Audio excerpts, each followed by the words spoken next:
बिस्मिल्लाहिर्रहमानिर्रहीम। अस्सलाम वालेकुम viewers, my name is Shahzad. और व्यूवर्स, आज हम अपने इंग्लिश बोलचाल का सबक नंबर 113 स्टार्ट कर रहे हैं, जिसके हर वीडियो में रोज़मर्रा इस्तेमाल के 10 फ़िक्रे शामिल होते हैं, जो कि सादा मगर कारआमद होते हैं। So let's start the episode number 113 of English बोलचाल। व्यूवर्स, आज का सेंटेंस नंबर 1 और ओवरऑल सेंटेंस नंबर 791। आप रोज़ाना देर से क्यों आते हैं? यानी आप एक जगह पे काम करते हैं और आप कभी कभार जो है वो लेट आते हैं तो ठीक है, लेकिन अगर रोज़ाना देर से आते हैं तो जो आपका बॉस है वो फिर ये सवाल पूछने पे हक बजानिब है। आप रोज़ाना देर से क्यों आते हैं? आप रीज़न बताएं कि आप रोज़ाना देर से क्यों आते हैं। Why do you come late daily? Why do you come late daily, कि आप रोज़ाना जो है वो देर से क्यों आते हैं। अगर ये हो कि जी आप टीचर होगा तो वो कहेगा आप रोज़ाना स्कूल देर से क्यों आते हैं, आप रोज़ाना दफ्तर देर से क्यों आते हैं। जो भी आपकी काम की जगह होगी तो उसके लिहाज से तो यहाँ पे सेंटेंस है, आप रोज़ाना देर से क्यों आते हैं। Why do you come late daily. Sentence number है जी हमारा 2।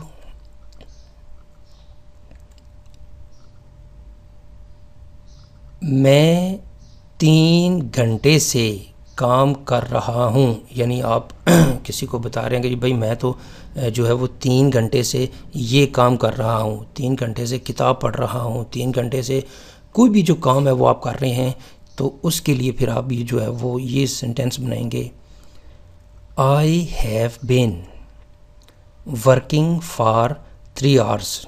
आई have been working for 3 hours, यानी मैं 3 घंटे से काम कर रहा हूँ। मैं 3 घंटे से जो भी आप काम कर रहे हैं, अगर आप कोई ड्रामा देख रहे हैं तो मैं 3 घंटे से ड्रामा देख रहा हूँ, मैं 3 घंटे से मूवी देख रहा हूँ, या मैं 3 घंटे से ये काम कर रहा हूँ। तो ये प्रेजेंट परफेक्ट कंटिन्यूस का ये टेंस है, I have been working for 3 hours. Viewers, यहाँ पे एक चीज़ ये नोट करें कि जो भी टेंस हो उसको हाईलाइट करने की कोशिश करें। यानी ये जो फ़िक्रा है, ये जो सेंटेंस है, ये प्रेजेंट परफेक्ट कंटिन्यूस का टेंस है जो है, तो इसको हाईलाइट करें। जो भी टेंस हो उसको ये भी एक समझ लें कि लर्निंग टेक्निक्स है कि जो फ़िक्रा देखें और उसको हाईलाइट कर दें कि ये जो टेंस है जो है, ये जो सेंटेंस है ये इस टेंस का फ़िक्रा है। तो उससे ये होता है कि आपके, क्योंकि मोस्टली जो यूज़र को के पास अच्छी वोकेबलरी होती है, ग्रामर अच्छी होती है, जो है वो सब कुछ ठीक होता है, लेकिन फिर भी कोई ना कोई जो है ना वो छोटी मोटी फॉल्ट रह जाता है। तो मेरा ये एक रिकमेंडेशन आज के लिए टिप में ये है कि जो भी फ़िक्रा हो उसको ये नोट करें कि ये कौन से टेंस का सेंटेंस है। तो ये एक जो है ना इंशाल्लाह स्टेप आपकी इंग्लिश को अच्छी करने में मदद देगी। सेंटेंस नंबर है जी हमारा 3। मैंने अपना काम करने के लिए किसी को नहीं कहा था। ये हो गया माजी का फ़िक्रा। मैं अपना काम करने के लिए किसी को नहीं कहूँगा, ये हो गया फ्यूचर का।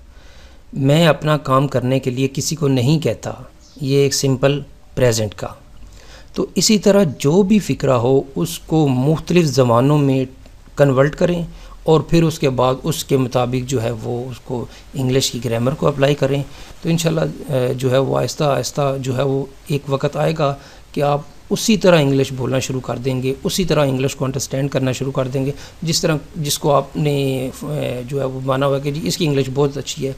जिसको भी आपने माना हुआ है तो वो एक लेवल आहिस्ता आहिस्ता इंशाल्लाह ज़रूर आएगा। तो यहाँ पे जी, मैंने अपना काम करने के लिए किसी को नहीं कहा था। I didn't ask anyone to do my work. I didn't ask anyone to do my work. अगर ये फ़िक्रा फ्यूचर में होता तो हम कहेंगे I will not ask anyone to do my work. मैं किसी को अपना काम करने के लिए नहीं कहूँगा।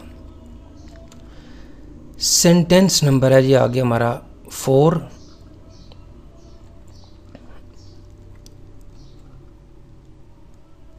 क्या मैं आपसे बात कर सकता हूँ? क्या मैं आपसे बात कर सकता हूँ, यानी एक जो है वो पोलाइट वे ऑफ आस्किंग, किसी से बात करने का या किसी से कोई सवाल पूछने का है। तो यहाँ पे है जी कि क्या मैं आपसे बात कर सकता हूँ। May I speak to you. May I speak to you, क्या मैं आपसे बात कर सकता हूँ। सेंटेंस नंबर है जी हमारा 5।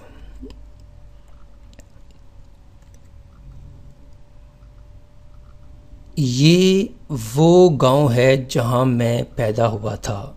ये वो स्कूल है जहां से मैंने प्राइमरी पास किया था। ये वो इलाका है जहां मैंने बचपन गुजारा था।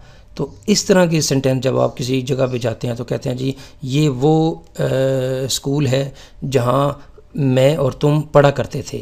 तो ये एक पुरानी जो आप क्या कहते हैं, कोई किसी को बताने के लिए कि ये वो जगह है जहां मैं पैदा हुआ था, जहाँ मैं पढ़ता था, जहाँ मैंने बचपन गुजारा है, या जहाँ तुम और मैं इकट्ठे इस ग्राउंड में खेलते थे। दिस इज़ द विलेज, ये वो गांव है। This is the village where I was born, जहाँ मैं पैदा हुआ था। This is the village where I was born, जहाँ मैं पैदा हुआ था। सेंटेंस नंबर है जी हमारा 6।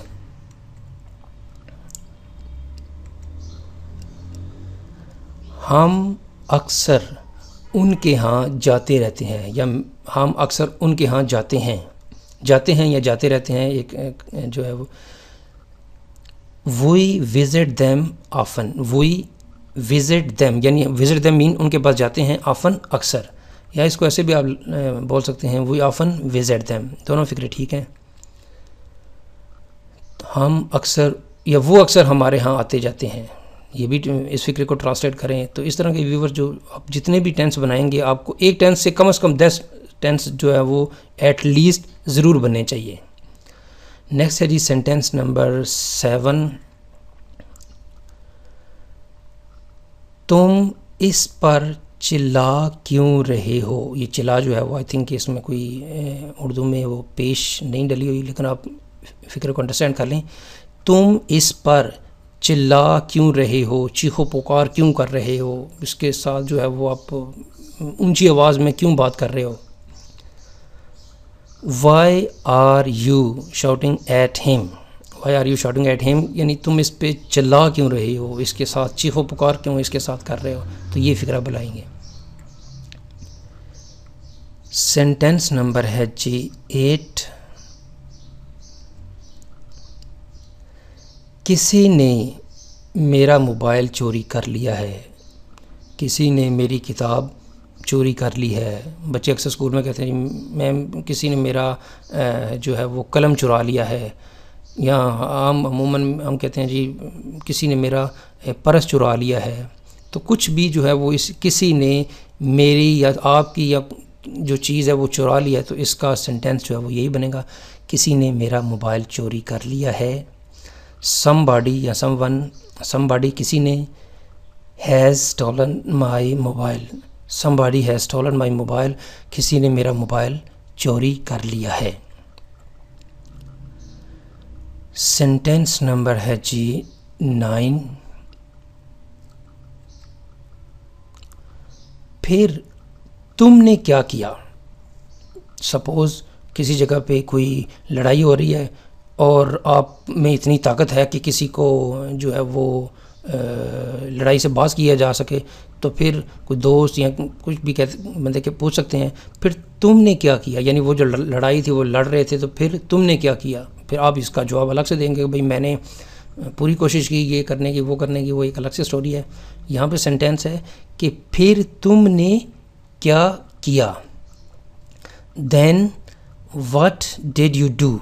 व्हाट डिड यू डू यानी जो है वो पुरानी बात की बात पूछी जा रही है, फिर तुमने क्या किया। Then what did you do, या इसको आप ऐसे भी बोल सकते हैं what did you do then. तो लेकिन यह कि यहाँ पे जो आप बेहतर ये यूज़ करें, then what did you do. Sentence number है जी हमारा 10। ये दावतनामा तुम्हारे और मेरे लिए था। ऐसे भी कर सकते हैं कि सही तरह पढ़ा नहीं गया और कोई चले गए तो बाद में बताते हैं कि भाई ये दावतनामा तो तुम्हारे और मेरे लिए था।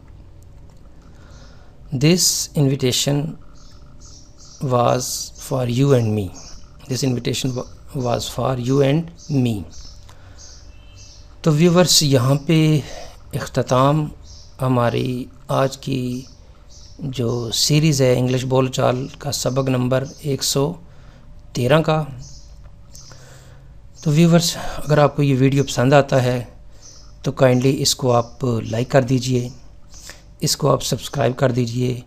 सब्सक्राइब का ये होता है कि जी जब आप इस जो है वो इस चैनल को सब्सक्राइब करेंगे तो आपको जो आने वाले वीडियो हैं उनकी टाइम पे जो है वो नोटिफिकेशन आपको मिल जाएगी। और काइंडली इसको आप शेयर भी कर दीजिए। मज़ीद मालूमात के लिए for more information you can visit our website www.quizzacademy.com। Viewers, अगली एपिसोड तक मुझे इजाज़त दीजिए। अल्लाह हाफिज़। अस्सलामु अलैकुम।